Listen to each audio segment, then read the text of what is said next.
Ever started an online course just to find text on a screen and links to articles? What about the other extreme, a course so full of activities that you lose your flow? Well, just as facilitators and teachers in live classrooms have their toolbox of engagement activities, us learning and instructional designers have ours too. These are, for the most part, for fully self-paced courses, and we call them interactives. But there is a way to use them and a way not to, so stay tuned for the case for and against them.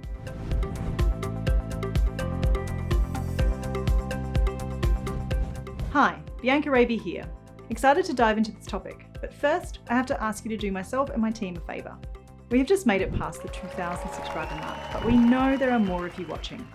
So if you enjoy this video, can you please drop us a like? And even better, if this isn't the first video that you've watched, please click that subscribe button. That would be so amazing. It really helps us to keep doing what we're doing. Okay, enough of that. Let's explore why instructional designers might choose to use or avoid using interactive elements, such as the ones we find in Rise and H5P, or using Adobe Rise or H5P interactives.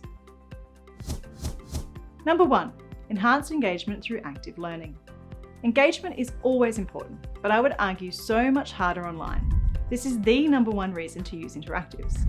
Interactive elements like quizzes, drag and drop activities, and simulations can significantly increase learner engagement. This interactivity promotes active learning, directing the learners to apply their knowledge rather than passively consume information. This hands-on approach helps learners better retain knowledge and understanding, especially when the interactive involves testing retention. Number 2, immediate feedback. Interactive elements can provide immediate feedback, allowing learners to understand their mistakes and correct them on the spot. This instant feedback loop can enhance the learning process and help learners stay on track. For example, a quick true or false question positioned after a piece of critical information can be a great way for learners to test their retention. Number 3, real-world application. Simulations and scenario-based activities in Adobe Rise can mimic real-world situations, giving learners practical experience in a safe environment. This type of learning is particularly beneficial for skills-based training where practical application is key. Number 4, personalised learning paths. Interactive elements can be designed to create personalised learning paths, adapting the content based on the learner's responses and progress. This customisation ensures that learners receive the most relevant and effective training for their needs. Against using Adobe Rise or H5P interactives. Number 1, accessibility issues. One of the main drawbacks of interactive elements is accessibility. Not all learners have the same physical or cognitive abilities, and some interactive features may not respond well to assistive technology such as screen readers. Ensuring that all learners can access and benefit from these elements can require significant additional effort and resources.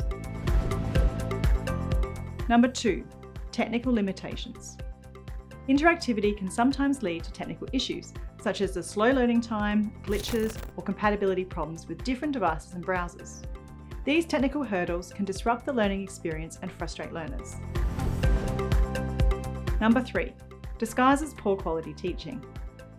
Cami Bean, the VP of Learning Design at Kineo, coined the term clicky clicky bling bling for e-learning with lots of whiz-bang clicking, an attempt to add pizzazz to dry content and make it more engaging. Don't be fooled here. If it's not designed thoughtfully, interactive elements can overwhelm learners and totally distract from the teaching. Number 4, resource intensive. Creating high quality interactive elements requires more time, effort, and expertise compared to static content. This can be a challenge for instructional designers working with limited budget and tight deadlines. It is always important to ask yourself, is this really going to add enough value to the product to be worth the investment? Number 5, learner preferences. If you've done your homework, you should have a few learner personas developed for each of your courses. Then you should ask yourself, would Alex really benefit from this? Not all learners prefer or benefit from interactive elements. Some find them distracting or prefer more traditional methods of learning. It's essential to consider the target audience and their preferences when deciding on the level of interactivity to include, even if you're tempted to put in a lot. So, what do you think? Have you seen interactives overused? Do you find them helpful or annoying? Check out this video for my take on edutainment, another similar trap instructional designers can fall into. And don't forget to click the like and subscribe video if you enjoyed this. Until next time, stay awesome.